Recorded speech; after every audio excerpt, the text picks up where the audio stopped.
11월 16일 매일의 묵상 시간에 오신 모든 성도님들을 환영하고 축복합니다. 오늘 묵상을 통해 하나님의 크신 은혜가 저와 여러분 가운데에 함께 하시기를 예수님의 이름으로 축복합니다. 오늘 하나님께서 저희들에게 허락하신 말씀은 호세아서 9장 1절에서 9절까지의 말씀입니다. 하나님의 말씀을 경외하는 마음으로 여러분과 함께 봉독하도록 하겠습니다.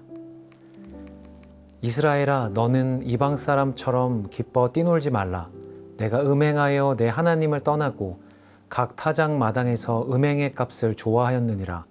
타작 마당이나 술틀이 그들을 기르지 못할 것이며 새 포도주도 떨어질 것이요 그들은 여호와의 땅에 거주하지 못하며 에브라임은 애굽으로 다시 가고 아수르에서 더러운 것을 먹을 것이니라.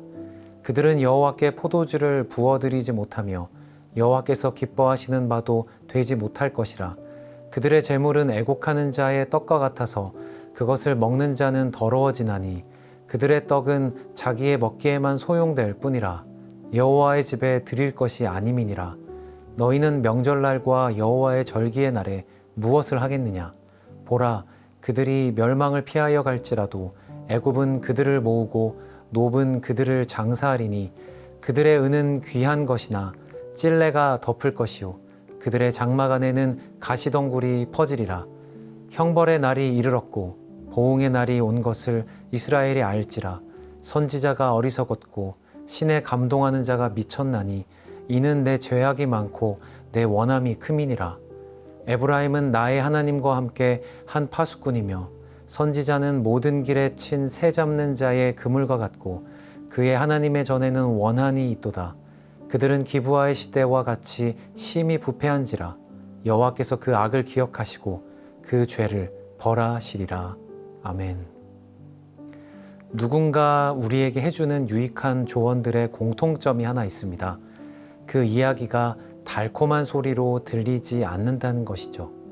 그 이야기는 우리에게 쓴소리로 들립니다. 이렇듯 우리는 다른 사람들의 조언을 쉽게 받아들이지 않습니다. 그리고 그런 이야기들을 듣고 싶어 하지도 않지요. 내가 하는 대로 내 생각대로 살아가는 것을 옳은 것이다 라고 생각합니다. 특별히 요즘에는 누군가에게 조언하는 것이 더 부담스러운 시대가 되었습니다. 누군가의 조언은 그저 간섭에 불과한 것이라고 생각하는 풍조가 자리 잡고 있기 때문이죠. 그런데 만약 이런 문화가 하나님과 우리 사이에 그대로 적용된다면 우리는 하나님을 불쾌하게 생각할 수밖에 없을 것입니다. 왜냐하면 하나님만큼 우리의 삶에 말씀하고 싶어 하시는 분이 없기 때문이죠. 이 세상의 관점으로 보면 하나님은 우리를 언제나 간섭하고 싶어 하시는 분이다라고 생각할 수밖에 없습니다. 하나님은 이스라엘 백성들에게 늘 말씀하셨고 그들의 삶에 간섭하셨습니다. 그들이 하나님을 버리며 다른 우상들을 섬기고 하나님을 의지하지 않고 다른 민족들을 의지할 때 하나님께서는 이스라엘이 어떻게 해야 회복될 수 있는지를 가르쳐 주셨습니다. 그런데 문제는 이스라엘이 그 말씀을 듣지 않았다는 것이죠. 그러나 이스라엘 백성들은 하나님의 말씀을 믿지 않았습니다. 이제 간섭하지 마세요. 내 인생은 내가 알아서 할게요 라고 외치는 자녀의 모습과 같았습니다. 하나님께서 반복해서 이스라엘 백성들에게 말씀하셨지만 이스라엘은 결코 돌아오지 않았습니다. 이런 가운데 하나님은 호세아 9장 1절에서 9절까지의 말씀을 이스라엘에게 주십니다. 오늘의 본문 말씀이 됩니다. 사실 이 내용은 새로운 내용이라기보다 지금까지 선지자들이 전한 메시지의 근본적인 내용을 반복하는 것입니다. 영적으로 간음을 행하고 있는 이스라엘 백성들이 회개하기를 거부하기 때문에 하나님께서 그들을 벌하시겠다라고 말씀하시는 장면이지요. 이스라엘이 섬겼던 우상들은 비참하게 무너졌고 그들이 의지했던 이방 나라들은 오히려 이스라엘 백성들에게 멸망을 가져오게 됩니다. 여기까지만 생각하면 하나님은 이제 이스라엘을 포기하신 것 같습니다. 그러나 하나님은 이스라엘을 포기하지 않으셨습니다. 이스라엘을 향한 하나님의 징계가 그들을 궁극적으로 망하게 하시려는 것이 아니라 오히려 그들을 구속해 내시기 위한 방법이었기 때문이죠.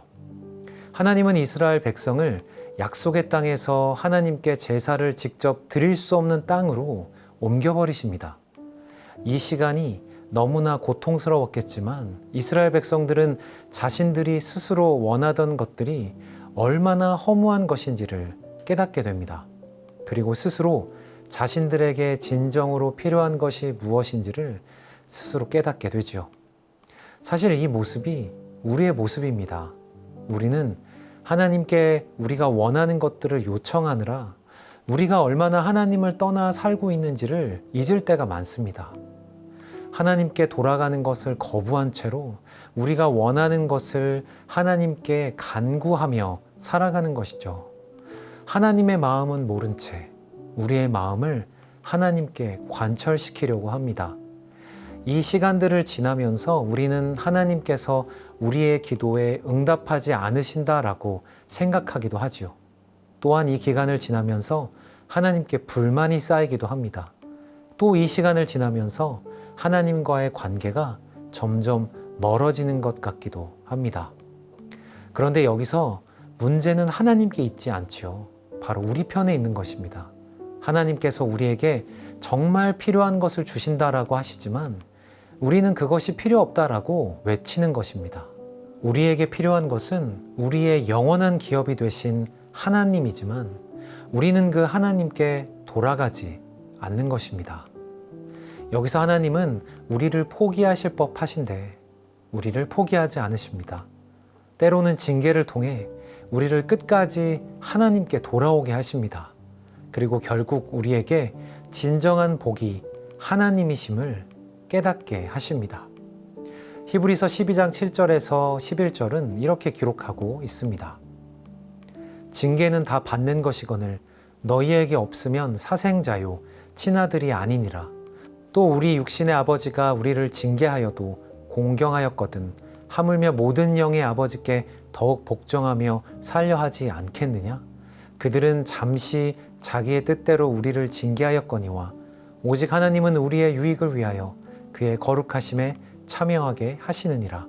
무릇 징계가 당시에는 즐거워 보이지 않고 슬퍼 보이나 후에 그로 말미암아 연단받은 자들은 의와 평강의 열매를 맺느니라. 아멘. 그렇습니다. 징계받는 것을 좋아하는 사람이 어디 있을까요? 그러나 징계가 있을 때 우리가 하나님의 자녀임을 확신할 수 있는 계기가 되고요. 결국 그 징계를 통해 하나님께서 우리를 포기하지 않으셨다라는 것을 알 수 있습니다. 히브리서 12장 10절의 고백처럼 우리의 유익을 위해서 거룩하심에 참여하게 하시기 위한 하나님의 계획이 있다는 것을 우리는 깨닫게 됩니다. 우리는 결국 연단을 통해 하나님께 돌아오게 되고 의와 평강의 열매를 맺게 될 것입니다. 그것은 우리가 계획해서가 아니고 우리의 능력이 출중해서도 아닙니다. 우리의 연약함에도 끝까지 우리와 함께 하시고 우리를 포기하지 않으시는 하나님이 우리와 함께 계시기 때문이죠. 오늘도 우리 하나님은 저와 여러분을 포기하지 않으십니다. 오늘도 의와 평강의 길로 우리를 이끌어가고 계십니다.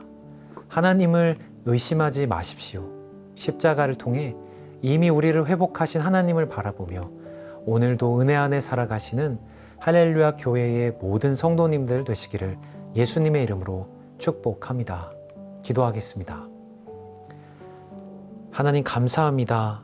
오늘도 저희를 붙드셔서 우리의 연약함에도 불구하고 의와 평강의 열매를 우리의 삶에 맺게 하시기 위해 우리를 연단하시는 주님을 찬양합니다.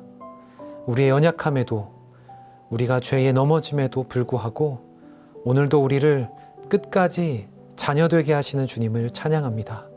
주님, 우리가 다른 길로 갈 때 하나님 우리를 붙잡아 주시고 주님의 올바른 백성으로 살아갈 수 있도록 때로는 연단을 허락하여 주셔서 우리와 늘 함께하고 계시는 주님을 경험할 수 있도록 은혜를 더하여 주시옵소서.